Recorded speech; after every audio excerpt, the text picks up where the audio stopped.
Ladies and gentlemen, drivers, gig workers, and everyone in between, welcome to This Week in Rideshare podcast. I'm your host, Jared Hoffa. It is Friday, July 12th, and this week, Waymo freaks out, Uber cuts fares, and teens ignite an old debate. Legal Rideshare breaks it down.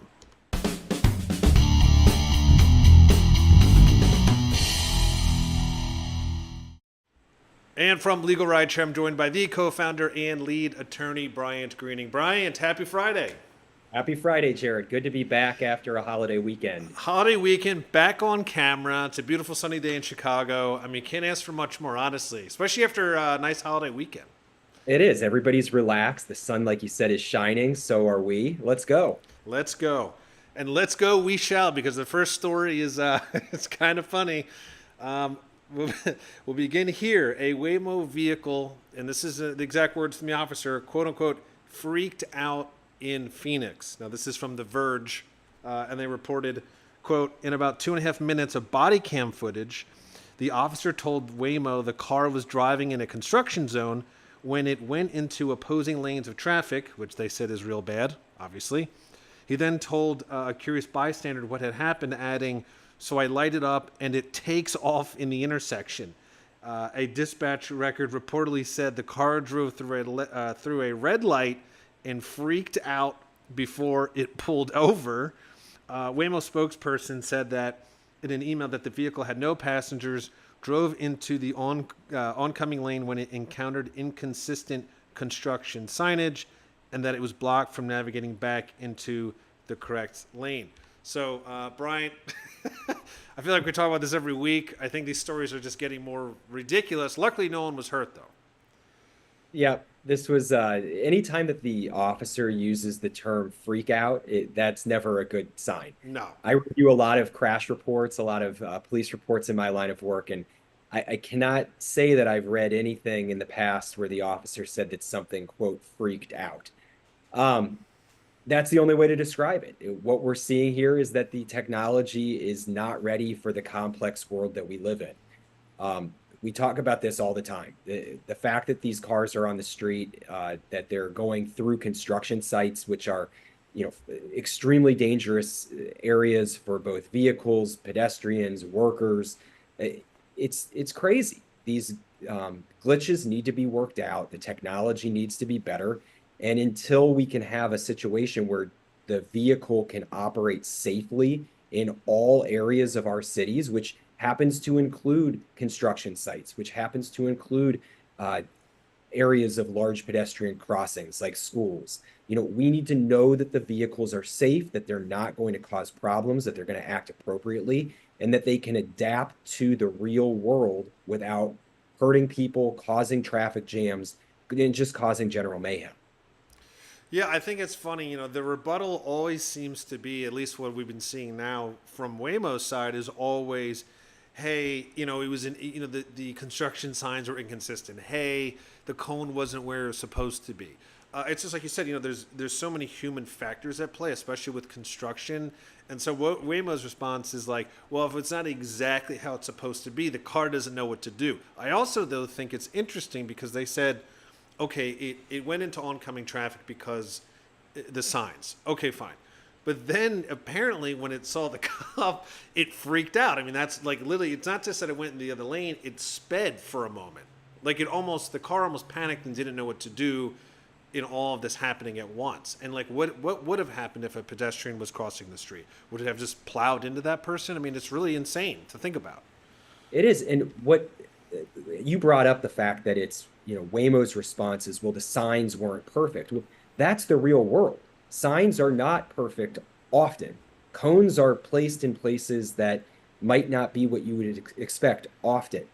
The real world requires adaptation, requires analysis, requires, the human mind to process the information, think about, okay, how have I reacted in this situation before? What is the most logical thing for me to do? It's not it's not an algorithm. It's not something that you can just predict it by a computer. You have to have real world experience to operate and navigate around the world that we live in. I think eventually that the software will be up to speed and will understand how to react in these situations and will have enough data points to act appropriately on the roadway. But it's not there yet, and it doesn't really seem like it's close.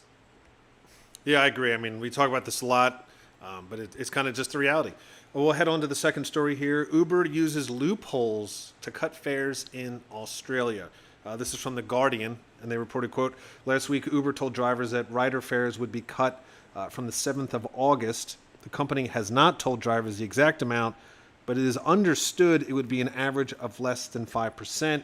Uber said the adjustments were because of the current economic environment and local market conditions, not a reaction to the minimum standards that would likely have been set on driver conditions by the Fair Work Commission under the closing loopholes legislation, which takes effect on the 26th of August. While Uber has supported the legislation, drivers say the fare cut is a clear response to prepare for changes likely to come from Fair Work.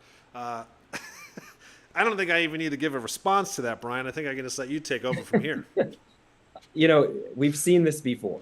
Anytime that Uber feels like it's being pushed into a corner in terms of pay, in terms of driver benefits, anytime it feels like it's going to have to share more of its money, it reacts. And how does it react? Well, it reduces what it pays to the drivers. So Uber can say that, oh no, this is a reaction to the times that we're living in. But the truth of the matter is, it's not a coincidence that things were about to get a little worse for it economically. They were going to have to share more of their profits. The drivers were going to earn more money, and they reacted. This is not a new response. This is a standard behavior. We've seen this not only in the U.S., we've seen it in Europe. Now we're seeing it, other places as well. So for them to say anything other than this is a direct response to the laws that were about to take effect, I just don't buy.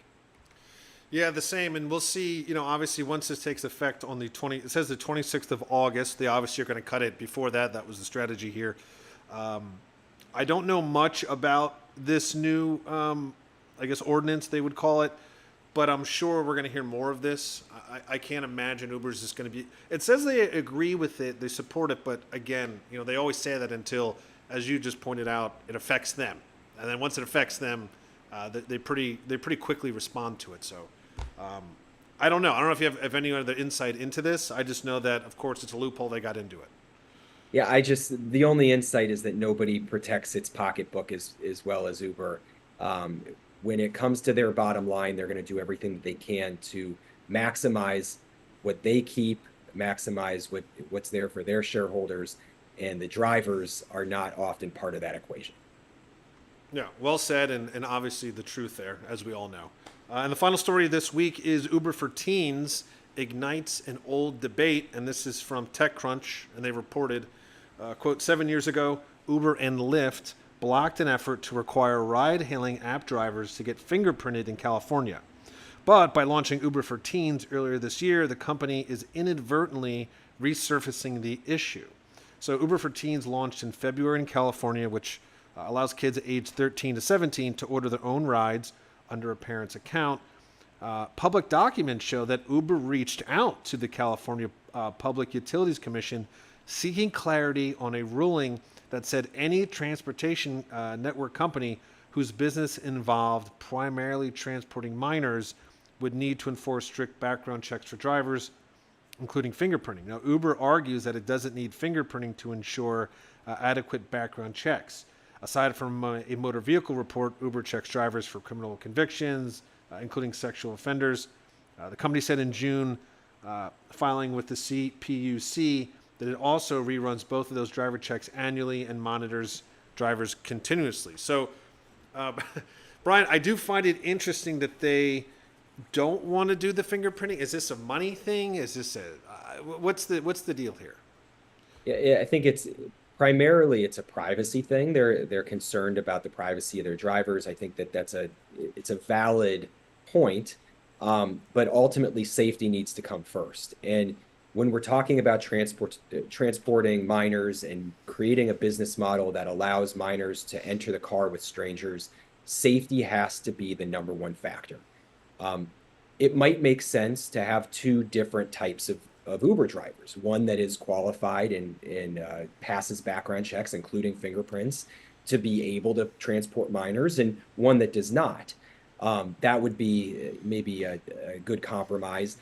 Personally, I don't think that fingerprinting is that big of a deal. I think it could be a prerequisite for regular Uber work. I know that a lot of drivers may disagree with that, but ultimately we want safe drivers paired with safe passengers. We want rideshare to be as safe as it can be, and more data, more information is valid. This would not be the only industry in which there were extensive background checks required of workers to make sure that they were um, appropriately qualified to do the job. Um, I think part of this may be that Uber's concerned that some drivers would not agree to do the fingerprinting and thereby limit the available drivers, the people willing to enter the pool of this type of work. That could be one of the reasons they're giving pushback. But as I've said a couple times, safety has to be number one, particularly when we're dealing with children. Yeah, and that and also in this ruling, so the CPUC says the fingerprinting needs to happen when it's primarily transporting minors. Now, Uber did say, rightfully so, yeah, we started transporting minors, but that's not our primary business. I think it's less than 10%. So, like you said, maybe if there was a division that just did it, I could see it actually make more sense. And as we all know, Uber doesn't even call themselves a transportation business. So I feel like they have already set the chord here to make sure that they can sort of not deal with this. But like you said, I think safety is obviously the key here, and Uber for Teens just launched, and I just we talked about this a while ago. I don't know how that's going to fare in the long term. I don't know if you've heard anything yet about any sort of issues with it yet, but it is still in its infancy. So I guess we'll find out. I don't know if you have any other insight on that. Yeah, I've always been against Uber for Teens. I don't think it's a good business model. I don't think that it's putting people in a position to be safe, and that's the drivers and the passengers alike. We can talk about it from the driver perspective. There's a lot of crime that's committed by young people. That when you look at crime statistics, the vast majority of crime comes from the younger segment of our population. So drivers can be more at risk when we're including more young people in the mix. On the other side of it, from the passenger perspective, we have vulnerable kids who are alone with strangers, who are being transported sometimes in places that are remote.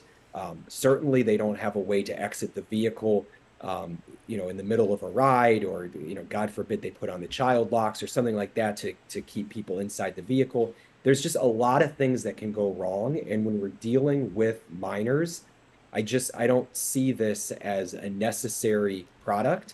I think that there's a lot more that can go wrong than can go right. Even talking about fingerprints, no fingerprints, I don't think the product should exist at all. Yeah, I mean it's a good point. I agree. So that's the stories for this week. But obviously, Brian, I'll give you the floor before we head off into the weekend. Yeah, before we head off into the weekend, I always remind people that Legal Rideshare is available for free consultations. You can reach us through our website, legalrideshare.com. Anytime that you're involved in an accident, an injury, whether it's on the road, a slip and fall while making a delivery, a dog bite, you name it. If you're injured in gig-related work, we can help. So please don't hesitate to reach out. Time is of the essence. We want to make sure that you have the information that you need to create a strong claim and get full compensation for all damages that you sustain. Awesome. Thank you, Bryant. And as I like to say, that is the end of this week in Rideshare. See you next week.